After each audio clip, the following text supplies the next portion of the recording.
Beckham's cross. Giggs is there! Ryan Giggs shooting Manchester United. Beckham. Scholes has arrived late in the day. It's Yorke! What a terrific game. It's Scholes! 2-0. And Manchester United have started their Champions League campaign with a couple of storming goals. This is, well, it's your group of death for all the kind of cliche klaxons you want to blow. United involved in very entertaining high-score draws, 2-3-3s with Barcelona, 2-2 away in Munich, 1-1 at home, and filling their boots against Brøndby, I guess, in the middle double-header, two big wins. I wanted to, I guess, talk me through how this was different. Some of your I guess highlights from that very entertaining group of football. But the one thing that stood out for me is the game in the Nou Camp. You're one down in 1 minute, and surely it's not that long since Romario and Stoichkov did what they did, and it's almost a kind of template now in British sides when they go to top class European opposition away from home, because United will give anyone a game at Old Trafford for sure, but this collapse that we see, and we have seen, you've seen as a United fan in 94, as a Rangers fan in Turin in 95, bad start, the roof's going to cave in, and we weren't the only ones, and they don't. They respond with bravery, they respond with great attack and play, and that was different to me as an outsider at the time and looking back. How was it for you?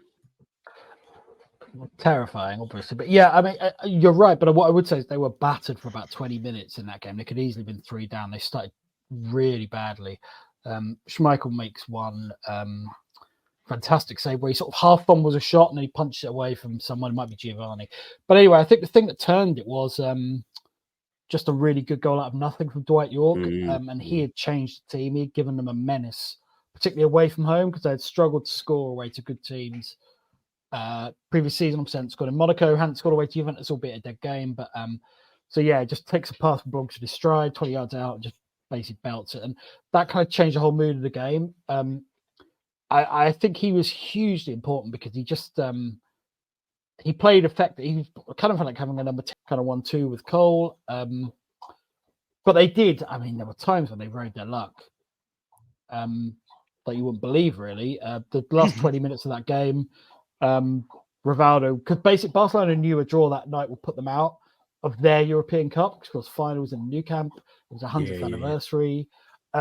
They had started well and then lost at home and away to Bayern. So I mean, Rivaldo was just on one for the last 20 minutes. He equalised twice in the second half, and then from 30 yards. Then he brilliant backheel set from Giovanni, Schmeichel saves. So I'd love to say it was a sign of a kind of greater maturity. I'm kind of not sure it was really. I mean, they scored 20 goals, which was a record then for a six game group, but they also would have conceded 11 or something.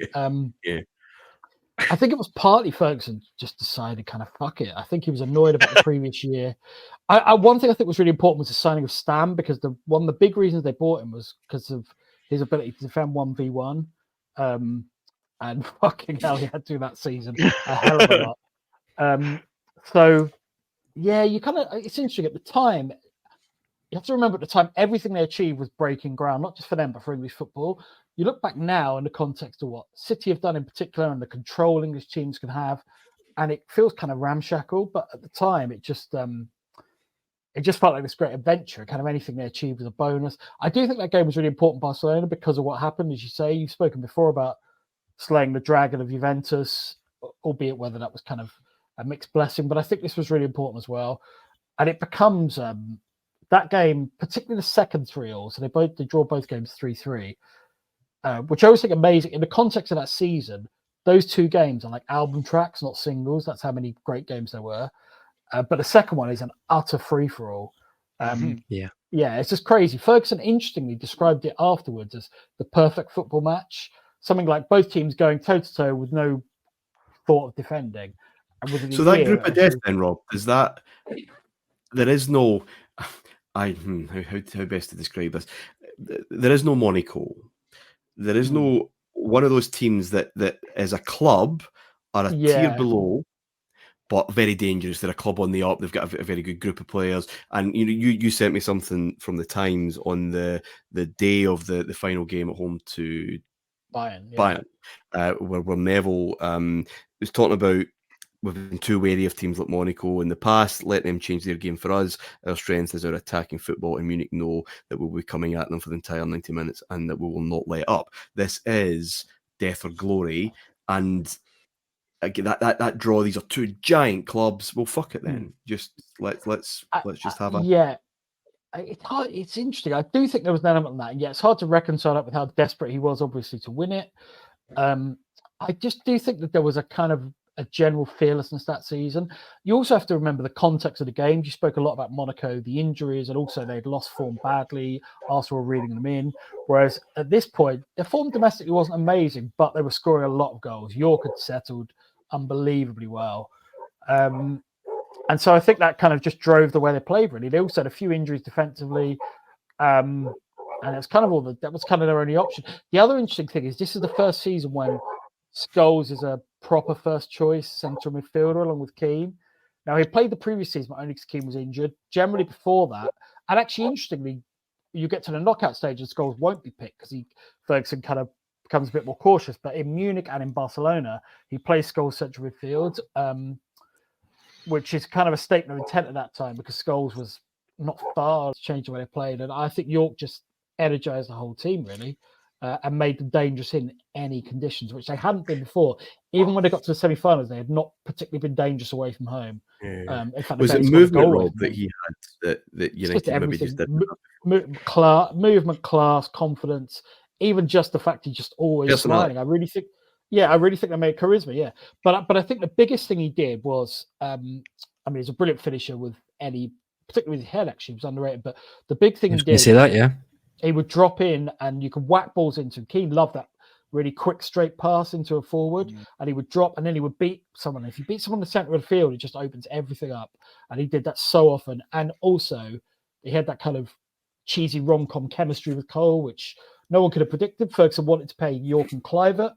But of course that worked instantly, and they just scored goal after goal. And the other thing I would say, I don't want to be too down on because obviously it's the best season of my life watching football. You look at the Barcelona defense in the second game, and it is shite. It's Albert Solades. Enrique at right back, yeah. I thought Enrique plays in the first game at right back, gets a gets a change, but the second game I think it's Solades. Then you've got Reisiger centre back in emergency, Samuel Okanowo, who ends up, I think, in non-league English football. And Sergio was a good player. But the point is, they were short in defence. So, the Cole Yorke goal, I wouldn't say it's an asterisk, but you just have to consider that context. The man who gets done crucially is Okanowo, who I guess his Wikipedia list of clubs shows he wasn't quite at that level. But having said that, they also did it to a brilliant Juventus team later on, as we'll talk about. So, yeah. I mean, Sergio was a great player, but Beckham absolutely demolished him. Well, he beat someone in the first game, wasn't he? Yeah. Beckham was obviously Stam and Yorke are key signings. They give something that United needed at either end of the park. But all of these players seem to feed off that new energy, I suppose. Keane's outstanding. Scholes, as Rob mentioned, finding his way. But Beckham, for understandable reasons, where the narrative is, given the World Cup and what he's come back to in effigies and all sorts of carry on.